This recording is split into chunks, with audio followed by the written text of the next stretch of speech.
Welcome to Conversations with Calvin, We the Species. And there are interviews and there are interviews. And I've been looking forward to this interview for a long time. I'm with PHYLLIS LEAVITT, who is going to be publishing a book early in 2024 called America in Therapy.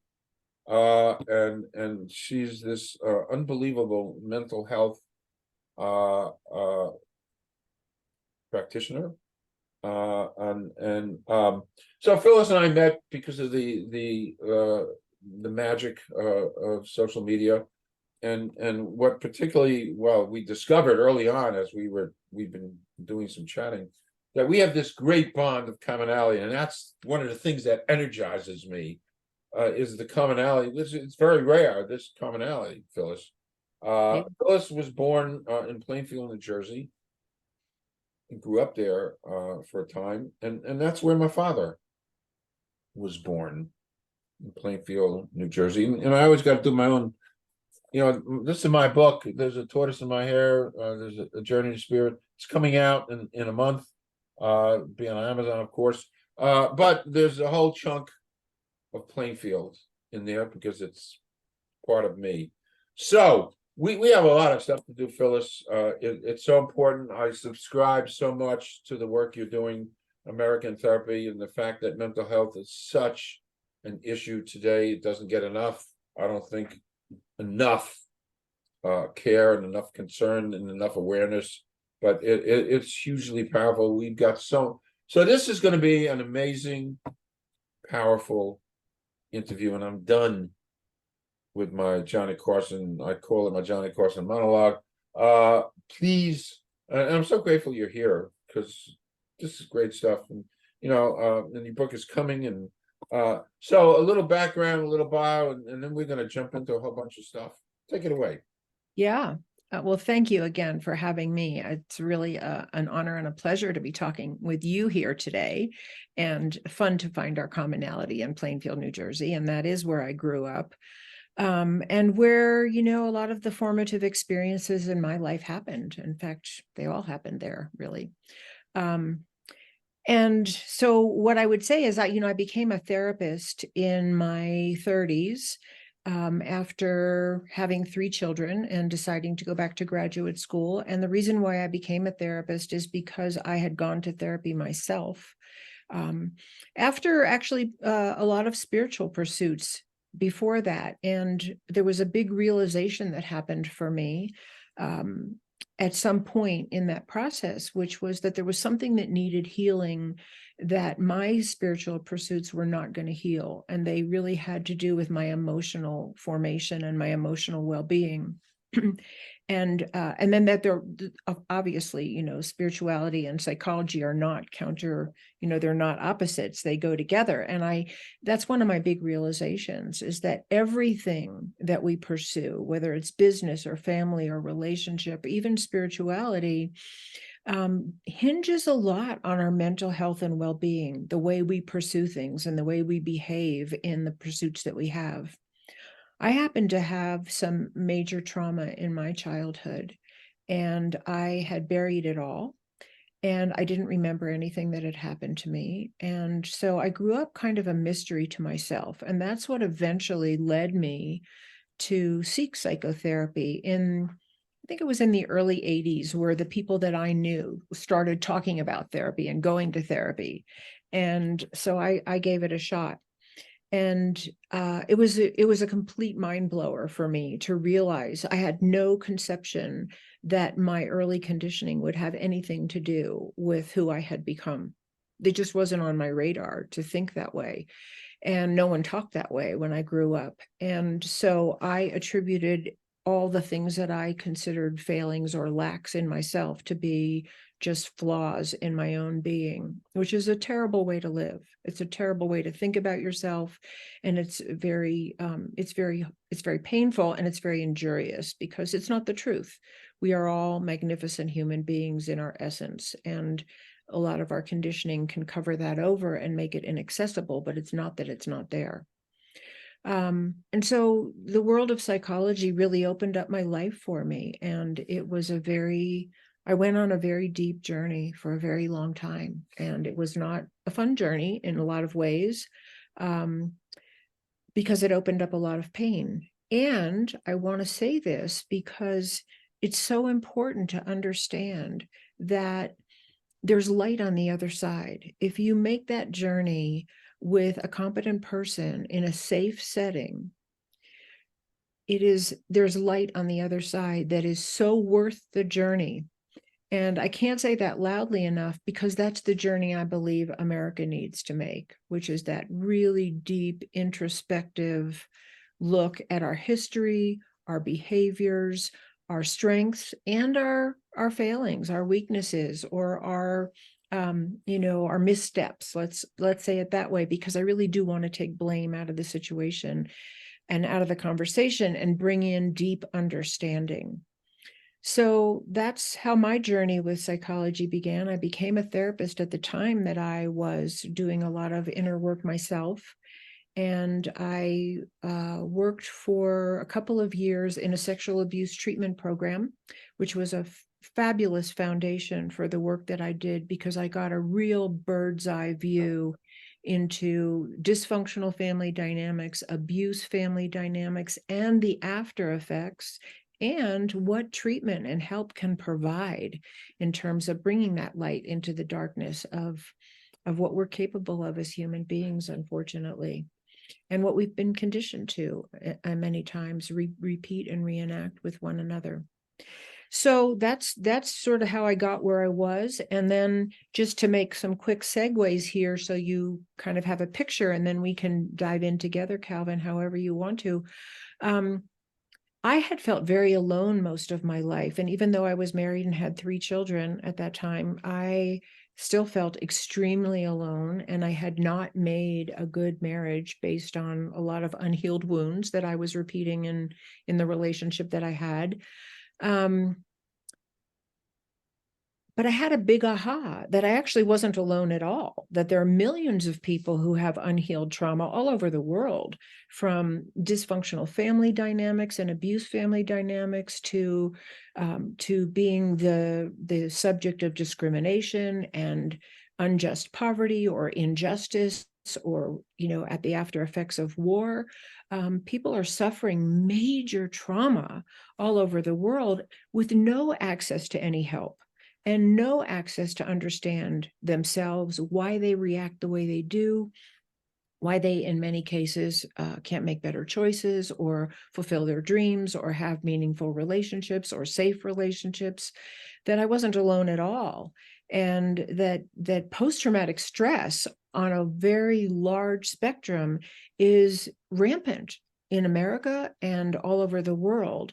And it's not just from returning vets, which is sort of one of the ways that we see it. And of course, there are many vets that have post-traumatic stress from being in extremely dire and threatening and, life-threatening circumstances, for sure. But there are many people suffering from all kinds of post-traumatic stress from just the inhumanity that we perpetrate on one another. From that. And sometimes those scars are very hard to see, but they're real, and the effects of them are real. So that was my first big aha. And my second big aha, which led to writing the book that I just wrote, America in Therapy, was that having such an intimate view of what the dynamics of an abusive family are and a dysfunctional family are, it was like not the biggest leap to realize that many of our largest institutions and our government itself are operating on abuse family dynamics and dysfunctional family dynamics, having terrible effects on millions of people, who then, many of whom have no recourse to help, because the power of those in charge who make policy that is discriminatory or violent or neglectful cannot be challenged. And so I felt that I had to write this book, America in Therapy, for 2 reasons. One, to really share what I have learned about abuse family dynamics so that we can understand what's happening to us as a country. And I'm not saying that's all that's happening in our country, but it is significant what's happening in our country. And there are many, many good things happening in our country. And there are many fabulous, wonderful people doing amazing things in our country. But we don't go to the doctor for the things that are working. We go, we go for where there's ailment. We go for where there's injury and disease. And so, so half of my book, in a way, is really devoted to outlining what I understand is happening in the family of America through the lens of individual family dynamics. And the other half is devoted to what we have learned in the field of psychology that can interrupt this cycle. What helps? Where is there hope? How can we break the cycle of abuse and discrimination and poverty and gender violence and racial violence and injustice? How can we break this cycle in the family of America using some of the tools and the knowledge and the understanding that we've gained in our individual offices with individuals and families and children and couples? And that's how America in Therapy came to be born. Wow. Wow. We're gonna dissect some stuff shortly. Before that, I know before American Therapy, you wrote two previous books. If you can just briefly Sure. talk about it. I don't know. Oh, okay. A Light in the Darkness. People can see. If talk about A Light in the Darkness, and then right after that, you wrote Into the Fire. So if you can give us a little bit of insight into both those books. Yeah. And let me just say, I always knew I wanted to be a writer ever since I was a little girl. I don't know how we know some of those things, but we just do. And I did know that I wanted to be a writer. And I always wrote. I wrote poetry when I was young. I kept stacks of journals. And it was always, I think the motivation was always to find some way to connect to my deepest essential self. That was really what writing meant to me. And the first two books that I wrote that you mentioned, A Light in the Darkness and Into the Fire, are much more autobiographical than the book that I presently wrote, America in Therapy. And they really just chronicle just some of the darkness that I was moving through, and then some of the light that I found. Which was really a very profound connection to my inner voice, my inner spirit, my inner guide. And actually, though those books are written in a very different style and with very different content than America in Therapy, it was really that finding of my essential self that enabled me to write this third book. Because I really do believe that when we connect to our essence, beneath the conditioning, beneath the hurt, beneath, some of the faulty beliefs that we've taken on because we're human and because nobody does it perfectly, that beneath that is really a connection to love and a connection to our humanity and to other human beings. And so out of that came my desire to share what I've learned about more healthy human relationships through the lens of psychology. So that's the short version. Okay. So now, of course, I've studied up on you and I have my notes in America in Therapy. So I want to be a little graphic in my own terms, and talking about America in Therapy. And these are some of my notes that I'll share with you, and you can address. Sure. To accentuate the power of American Therapy, why people need to read this. Not because I'm sitting here talking to you, but people need to read this and understand. And I think that's a big part of the problem. Maybe, and I ain't no expert. The realization, the understanding, the coming to terms with we need help, and why do we need help? So these are some of the notes I wrote in preparation. And people can think about this. We've got mass murder like never before. We've got shootings, we've got hatred, we got polarization. I live across the river from New York City. We got murders, we got children being shot, we got drugs in daycare, people getting run over, people getting pushed into subways, hitting children and a mother with a hammer, the war in Ukraine, Putin threatening a nuclear war almost every day, climate change. We've got 15,000 people or 12,000 people dead in Libya. That's the desert by flood.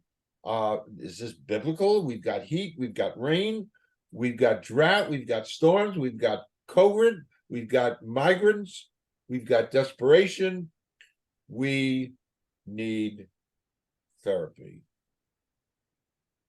Address that. That's a beautiful way and a way to introduce it, because what I want to say about all my experience personally and professionally is what the main motivation that brings people to get help is pain. Something is not working in a big way in their lives that makes them open enough to seek help from another human being. So pain actually can be our friend if it's a motivator to find help and to be open to doing things differently or discovering something new in our lives. Unfortunately, however, with the things that you're mentioning, too many people are suffering pain with no access to help. So it's not a motivator. It's actually drives more and more pain and more dysfunction. And that's one of the things that we need to really look at in this country when we have so many people suffering poverty and so many people without access to medical care, or who are treated so unkindly and cruelly in the justice system. And the list goes on and on. Then we have to know that we are going to have a highly symptomatic population.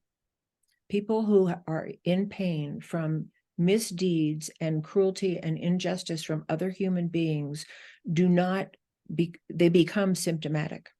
And we have to understand what their symptoms are.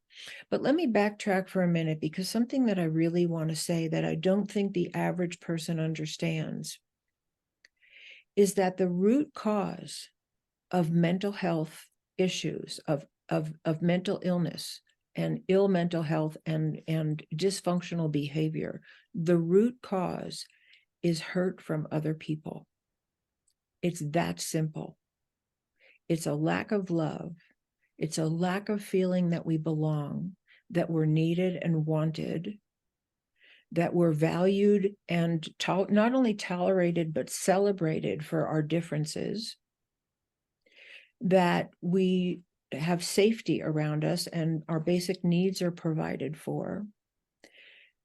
And a big one, and I've probably left a few things off the list that are really important for our mental health and well-being, but a really, really big one that we don't always factor into the conversation is that we need role models and examples, and we need to be surrounded with people who know how to and are committed to settling conflict without violence. We still live in a win-lose paradigm in this country, and I think all over the world. And yes, there are many people now who are talking about mediation and about deep listening and working things out and advocating for peace and peaceful conflict resolution. But it's not a broad enough conversation yet in America to have changed the way politics are being handled in our country. And it needs to be. And so when people are hurt by the lack of the things that I'm talking about, a lack of love, a lack of belonging, a lack of peaceful conflict resolution around them, which means there's an invitation to violence, there's an invitation to dominating one another to get our needs met, rather than actually working something out so that everyone's needs get met, at least partially, which is what good conflict resolution is about. Or we agree to separate without doing harm to one another. So I just want to re-emphasize that point, that what causes mental illness is harm from other people that goes unaddressed, that isn't stopped and isn't treated. And that means at its heart that our families are suffering. And our children aren't learning this enough in their own families because their parents haven't learned it, and or because the stressors coming from the larger world around them are so enormous that they're out of control in terms of how they're behaving in their own families, because they can't handle the stress that they're living under. And of course, there's a lot more to be said about each thing that I'm saying, but I'm trying to make that point that if we want to talk about mental health, we're not talking about the person who's hearing voices on the side of the street, that person certainly has a mental health issue, but that's not all there is to mental health. Mental health is about redefining and reworking our relationship to one another. So please pick it up from there. I might have lost one of your threads, but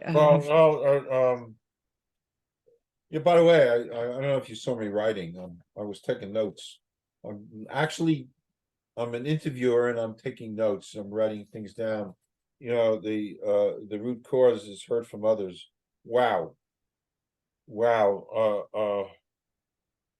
I gotta take a deep breath. I'm taking a deep breath. I'm gonna go off topic and ask one of my favorite questions just to reduce the heaviness, but it's a cute question. Here's one of several that I want to ask you.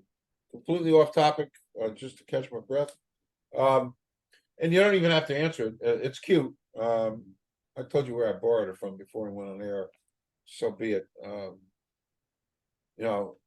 good journalist, I guess, has different sources. So, anyway, Phyllis, excluding family or friends, somebody living or dead you'd like to spend a day with. Excluding family or friends, someone I would like to spend the day with? Yeah, living or dead you'd like to spend a day with. Oh. Cute question. Well, it could be a few. There's no rules here. Yeah, I would love to spend the day with Jesus, honestly. I'd like to know the real man. Me too. Yeah. Yep, me too. I would have answered that. Me too. I read about some of my journeys. Great answer. All right. Back to work. By the way, the back to work. For me, just a layperson and just a regular guy, I go to Rutgers football, basketball games, a regular guy. When I composed that little thing about the things that I observe and see in the mental health aspect, by the way, I get totally overwhelmed with everything I see, with everything. And, again, I'm across the river from New York and I'm seeing, and it's almost comedic. You can almost get George Carlin to come back and do a comedy routine on the things that are happening in New York, and they're all byproducts of mental health. That whole umbrella thing.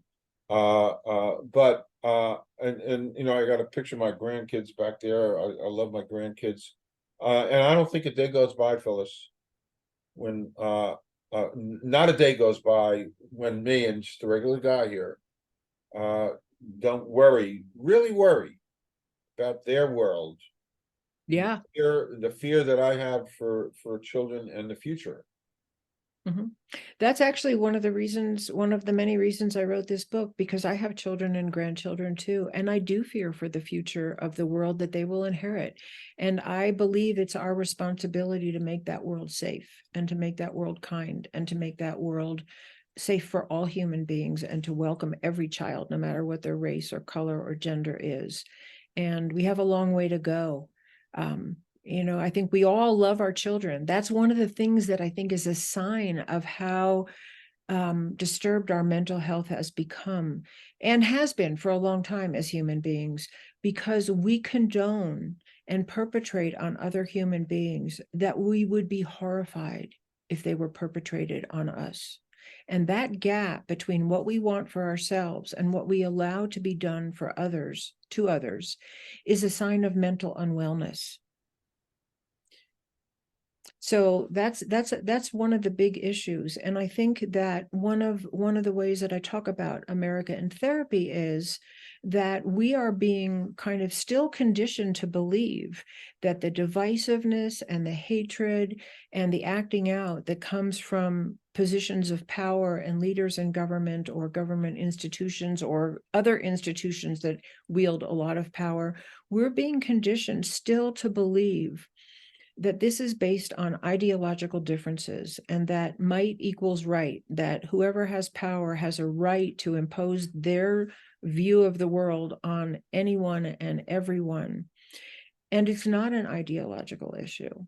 Not at its heart. It's a mental health issue, because mentally healthy people do not do that to one another. Mentally healthy people really try to work things out with other human beings to the very best of their ability, without hatred, without violence, without humiliation. And if push comes to shove, separate peacefully. But the bottom line for us, and I think we have to know this, is there is no peaceful separation from the earth. We're here. If we're not committed to working it out with our neighbors, there's no place to go. And I think we need to know that that's really the challenge here. How do we settle our differences, not just internally in our country, but around the world, without resorting to what we now have as weapons of mass destruction, which could eliminate all of us? Correct. Correct. If that isn't a sign that something has to change in our mental and emotional health and well-being, that we're still investing billions of dollars in better ways to kill more people, I'm not sure what is. You know, in the early days of the war in Ukraine, and I interviewed a professor who goes back and forth, and she's written books about the children and the women of Ukraine, and I've seen pictures when I was preparing to interview her, and I actually get sick to my stomach, because we're taking a whole country and all those millions of people and those precious, wonderful children, Right. and we're subjecting them to what. So I look, and and by the way, I look at the head of Russia. I won't mention names, and I also look back to the rise and fall of Third Reich, and that kind of mental health stuff, and then I also I'm going off a little bit here, but I also look back to Dickens when he wrote A Christmas Carol in 1843, and I think about that too, because I always watch that movie, Christmas Eve, the one with Alistair Sim. Oh, do I love that movie? And the powerful scene, and this is a little bit of a segue to you and your work, is Scrooge is confronted with three ghosts, and one is the ghost of Christmas Present. And at the very end of his time with the ghost of Christmas Present, this is the brilliance of Dickens. The spirit opens up his coat, and there's two worn and tattered children under his coat, and Scrooge asks, well, "Who are they?" And the spirit says, "It's man's. These are man's. They belong to man." And the little boy, there's a little boy and a little girl. The little boy represents ignorance, and the little girl represents want. And the spirit says, "Beware, but mostly beware of the little boy, the ignorance." And I say to myself, well, my God, nothing has changed since 1843, when Dickens wrote that. So what we have today is ignorance. So we have ignorance that is rampant over the whole world. We have ignorance that lets a man lets Hitler ignorance, and let everything that happened. 50 million people died. And now we have the same kind of ignorance that lets this go on. And so how can we ever break that cycle?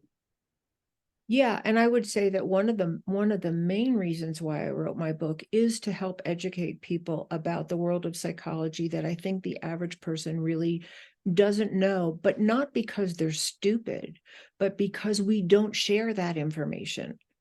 I mean, I think ignorance, I would say, the word sounds a little bit negative, but really it's a lack of being informed. It's not, there's no blame attached to it. so I think our job is to help educate each other with the best of what we've learned that can save us, that can help us, that can help relieve suffering. So one of the things I want to share with you about that is, this is one of the things that I learned as a psychotherapist that I would have had no idea about before I studied family therapy and actually worked with families. And that is, so in the beginning of my practice, I worked primarily with children. So the clients that were referred to me were children. The vast majority of the children that I saw were suffering in a conflictual divorce situation, or where their families were still intact, but the parents were in high conflict with one another.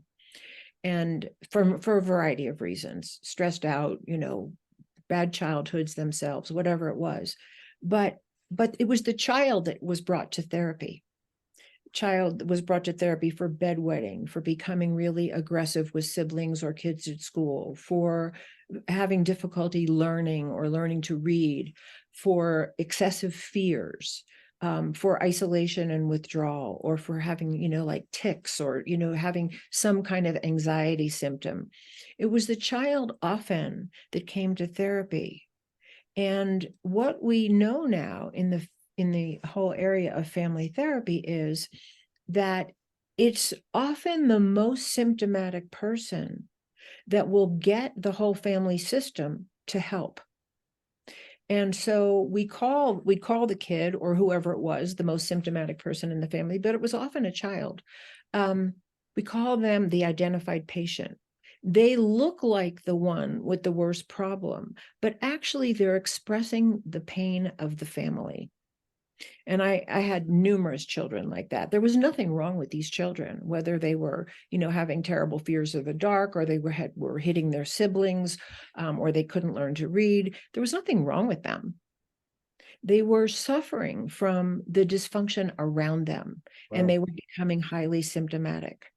And so we would call their symptoms, in the world of psychology and family therapy, we'd call them, their symptoms, the cry for help for the family.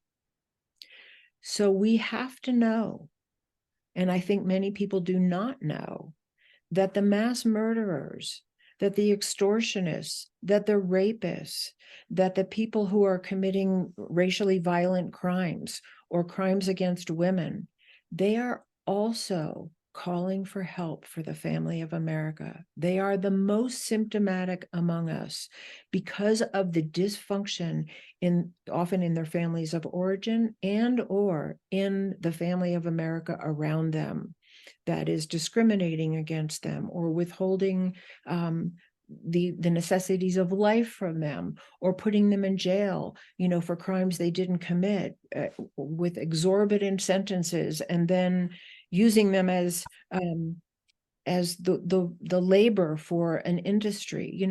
We could go on and on about the injustices that are happening in this country. And we have to know that the most symptomatic among us are crying for help for that dysfunction in the larger families that we have created here in America. And so Therapy for America means healing the family of America, as well as giving help to the individual families to change these abusive and neglectful dynamics that so many people are suffering from. Slightly off topic. Social media doesn't help, does it? Yeah, it's not off topic, actually, Okay. because it is a problem. I mean, and again, I want to say human beings are a very extraordinary creature, I believe. We have amazing brain power and intelligence that we have cultivated and expanded.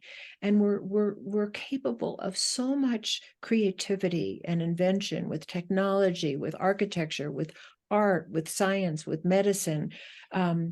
And we're also capable of amazing love and generosity and kindness and helpfulness and self-sacrifice. We're capable of incredible things. So I don't want to discount that or minimize it, but equally we are capable of we're capable of Auschwitz, we're capable of ethnic cleansing, we're capable of genocide, we're capable of building nuclear weapons.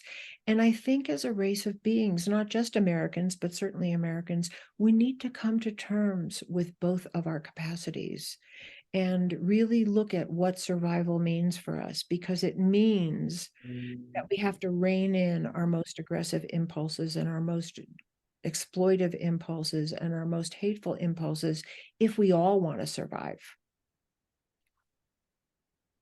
Phew. Heavy stuff. Um, Oh, so let me just say about social media. yes. So the thing about social media is it's a fantastic tool for spreading information and informing people, but it's subject to both of those impulses, to do good and to propagate impulses that are very harmful to other people.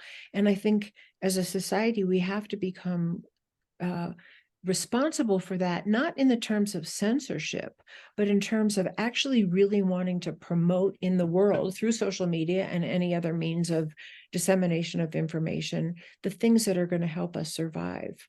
And one of the things that's really, really difficult about the social media today, and we all know this, I'm stating the obvious here, is that when you have people in positions of power who get a lot of attention on social media, who are role modeling terrible dynamics of harm and hate and violence toward other people, and that's the role model that our young people see and our adults see being sort of celebrated or becoming fascinating on social media, then that's an influence coming from the family of America onto all of us. And we can take responsibility for that. We can say we don't want this on our social media. We want role models of peace and justice and healthy conflict resolution. We're going to have conflict. Healthy mental health doesn't mean that you're going to have no more conflict, that we're all just going to be walking around in perfect agreement. I don't believe that's ever going to happen for human beings. Mental health is not about constant agreement or conformity or anything like that. It's about working things out in a way that respects the rights and the opinions and the voice and the needs of all the people involved. And that is much harder to accomplish than waging any kind of war. War is actually easy. Peace is not. Brilliant. That's brilliant. I love that. I got to remember that. I'm writing that down. War is easy. Because we know this in our relationships, right? It's easy to have a fight with somebody. You just get triggered. You feel right about your position. You feel insistent that the other person hear you. We all do this. We've all done it. That's the easy part. We're on automatic pilot, just fighting for our cause, right?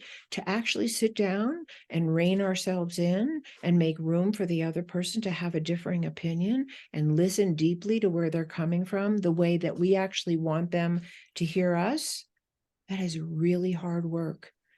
But I will say this, and for anybody who has done even a little bit of this in their relationships, whether it's with a partner or their children or people at work or friends or whoever, you know that the rewards of actually doing that with the people in your life are invaluable. You can't even put a price tag on it because you're back into love and connection. And that's what we all want. And it's those broken bonds of love and connection that create all the ill mental health and behaviors that we're suffering from. Take these deep breaths because just listening. Some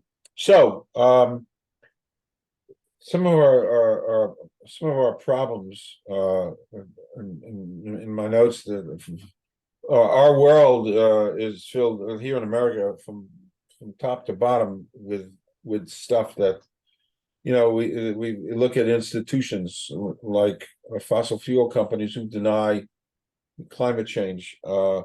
We look at people running for the highest office, no names mentioned, who's been indicted 4 times. These are just generic statements. So this also the question I'm asking, what we're seeing, these little elements, this also contributes to the state of American therapy, America's mental health. No matter how you fractionate it and how you shake it and stir it, and these are things that we see, are revered companies, are cigarette companies, have denied for decades and decades that cigarettes cause cancer. So this is also part of a world which, right, Phyllis, contributes to our problems. Absolutely. And there's a whole chapter or more than one, I don't remember, in my book where I talk specifically about the dynamics of abusive and neglectful families or dysfunctional families.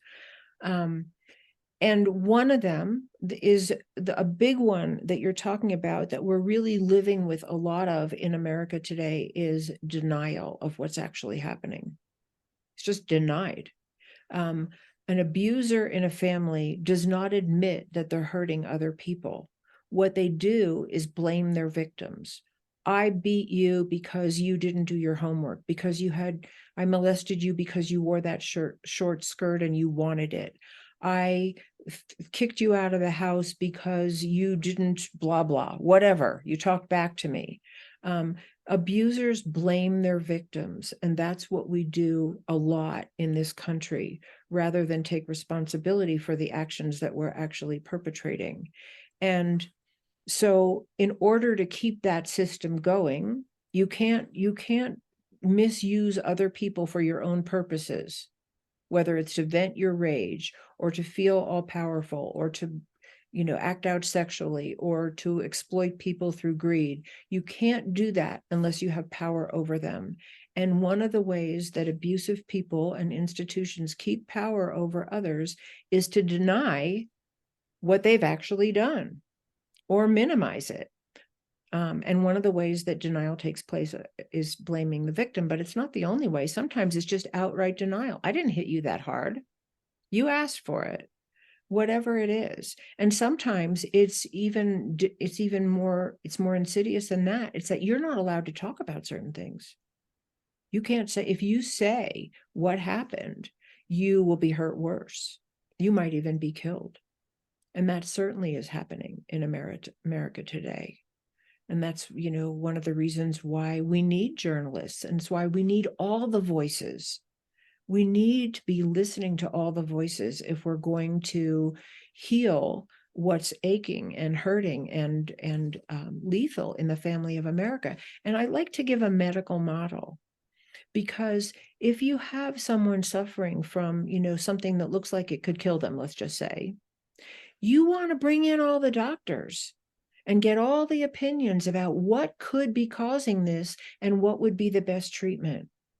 And I would love to see that model be applied to our mental health and well-being, that we bring in all the voices, bring in the people who know about the economy, bring in the people who know about climate change, bring in the people who know about the problems in our medical system, bring in the people who know about the disparities in education and wages, and put them all at the table so that we can actually solve our problems with the best knowledge that we all have. I have a psychological piece. I don't have every piece, and I don't imagine that I do. I'd love to be in conversation with all those other people and experts in their fields. Ooh, watch this off topic. I gotta catch my breath here. Yeah, completely random and off topic, but so Phyllis, tell me some of your favorite movies and Well, can I ask you a question? Oh, sure. Yeah, I'm just curious, what makes you feel like you have to catch your breath and change the subject? Well, because I'm digesting everything you're saying. I subscribe to everything you're saying. And I do want to catch my breath because it overwhelms me. I mean, all of this overwhelms me, and I've mentioned that to you a few times. Yeah, by the way, I wrote an essay.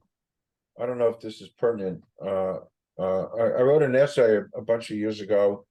And here's the essay. It's sort of, we were talking about like fossil fuel companies and stuff, denial, and so I wrote an essay a few years ago, and I shared it But anyway, I didn't have a problem with Don Corleone personally, and actually I liked him.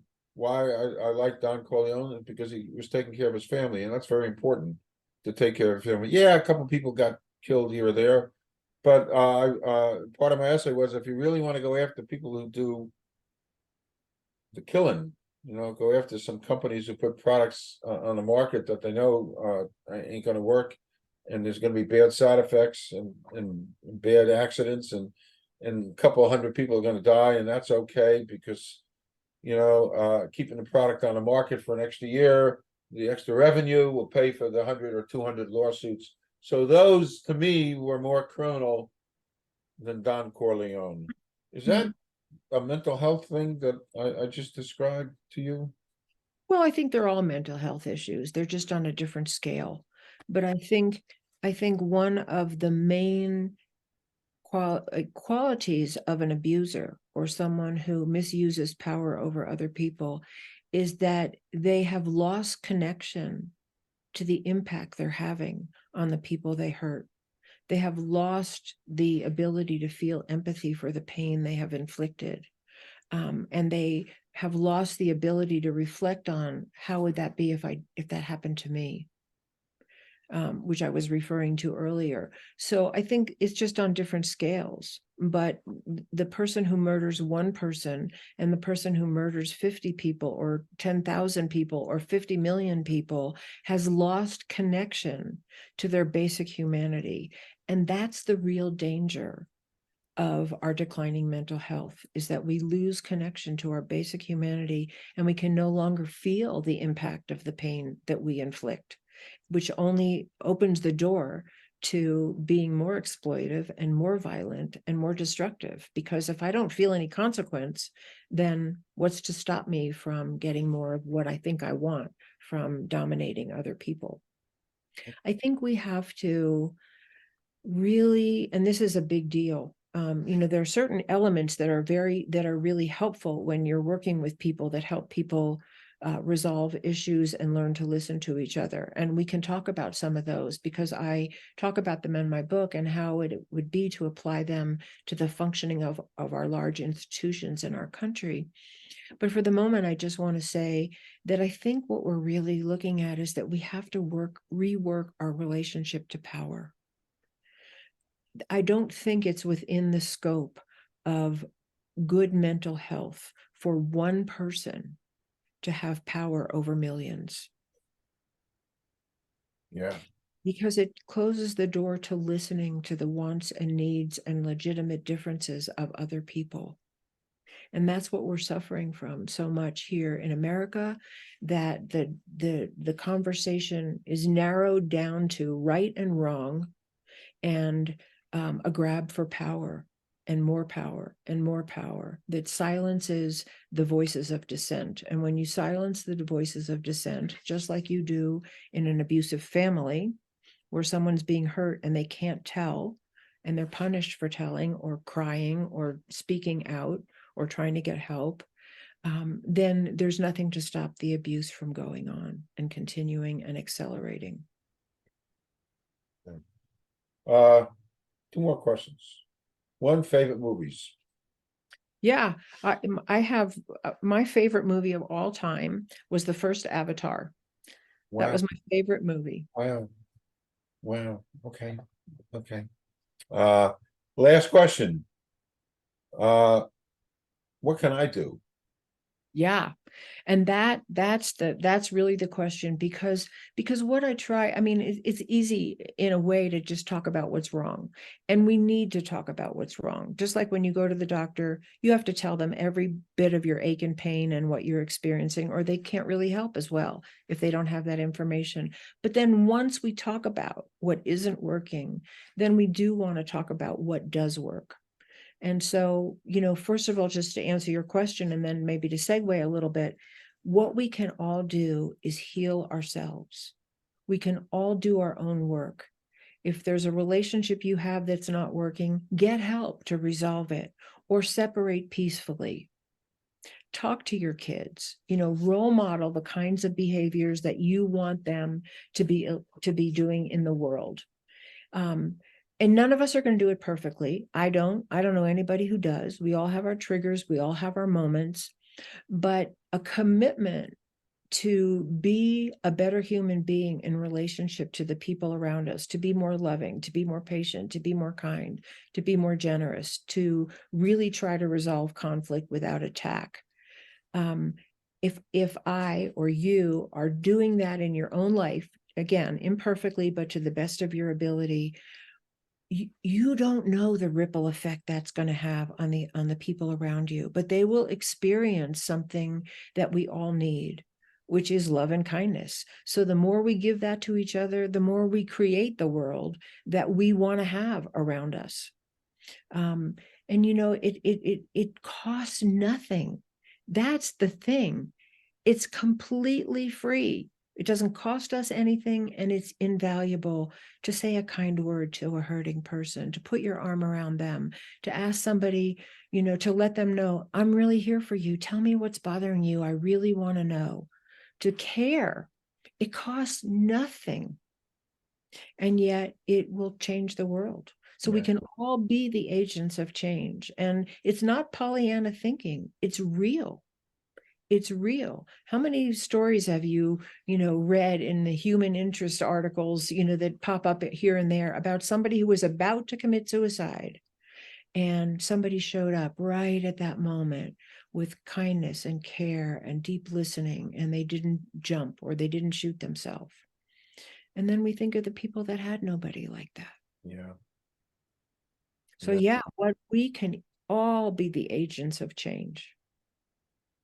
Especially if we know that it can really happen from that level, from the individual level up. Wow. You can, you just said some things. It's funny, one of my favorite folk singers was Phil Oakes, and he sang some great stuff coming out of the 60s, especially anti-war stuff, Vietnam War stuff. And when the world changed for him, and his music wasn't needed because of the end of the war in Vietnam and stuff, he committed suicide. And I dwell on that. I dwell on that, and I say to myself, if I was only there, close by, I could have told him how much his music meant to me, something kind, which is what you just said, Phyllis. Something kind, something nice. You're needed. I loved your music. I loved you. Yeah. And no, I'm not upset at myself because I wasn't there, because the reality is I wasn't there, and there was no way I could have been there. But I say to myself, it's a precious life, and all he might have needed was just. But anyway, it's what you just said. We all have people that we can be there for. And that's the beauty, whether it's your immediate family or your friend circle or the people you work with, or a random person who you meet in a store who's waiting on you, a waitress, a clerk in the store. We have endless opportunities to smile, to light up somebody's day with, kind words, or just, how are you? I've told this story a couple of times. I don't remember where I read this article. I wish I could quote it, but I read an article by a woman who had decided that she wanted to hear people's stories because she really felt like that was a missing in America, that people want to tell their stories. And so she decided to drive across the United States, and in each state, she was going to stop and ask different people to tell their stories. Wow. And she said that she drove through 3 states before she had the courage to stop. She was terrified of doing this. She finally stopped at a diner, and she told herself, the first person that makes eye contact with me, I'm going to go sit down with and tell them what I'm up to and ask them if they'd tell their story. So she goes into the diner. A man at the far end of the diner, sitting alone at a table, looked up at her. She walked over and she told him what she was about, and she asked him to tell his story. And he said to her, no one has ever asked me. And this is human connection. We want to be known. We want to connect with other people, and we connect through who we are and our stories and what our life experiences are. And that's some of the poverty in America, and I think around the world today, is that we're so busy trying to survive, honestly trying to survive, that we don't often have time for the basic human need of connecting. Anybody can do that. Yeah. Yeah. Wow. Well, this has been great. And you know what? I got 2 pages of notes I took from you already. And I'm supposed to be asking you the questions, but I'm taking notes. So this is great. I I cannot thank you enough for your graciousness and your passion and your energy and your words. The book's coming out, American Authority is coming out in 2024. So I'm officially inviting you to come back when it's out. We'll go through this again. We can't go through this enough times. And I'm just so glad that we met, because I'm learning from you, and to hear this stuff, and you know, I'll reread my notes. So anyway, to remind people, PHYLLISLEAVITT.com, people, you know, PHYLLISLEAVITT.com. All of that stuff is going to be, you know, for people to see every couple of minutes. You know, Light in the Darkness, and Into the Fire at PHYLLISLEAVITT.com. Thank you. Thank you. Thank you so much for having me. And I'd love to come back, because you know, even this is the tip of the iceberg, because we have learned so much in the field of psychology and human relations that I know could benefit all of us in our country. And that's really what I'm about. This is about how can I help, which I think so many people are asking. What can I do? How can I help? Yeah. Okay. And it's funny, that's part of the impetus for me to have done this channel. Mhm. When I created this channel 3 years ago, I said, you know, everybody's going to interview Oprah and everybody's going to interview George Clooney, but there's so many wonderful, amazing people out there who have stories like yourself, amazing stories, accomplishments, books, things that they've done all over the world. Because you know, I interview people all over the world, and so if I can, in one small way, give people a platform, and I can grow that platform and have a little bit more resonance out there in the world, and then I'm doing a good deed. And you are. And I really want to emphasize that, because I think the whole world of podcasting is really filling a great need for sort of an unfiltered venue for people to have a voice, share their stories, share their expertise, share what they have to offer, that sort of circumvents the filters of social media and the news channels. So I think it's fabulous what you're doing, and this is a wonderful platform. So thank you again for having me. Thank you. Thank you.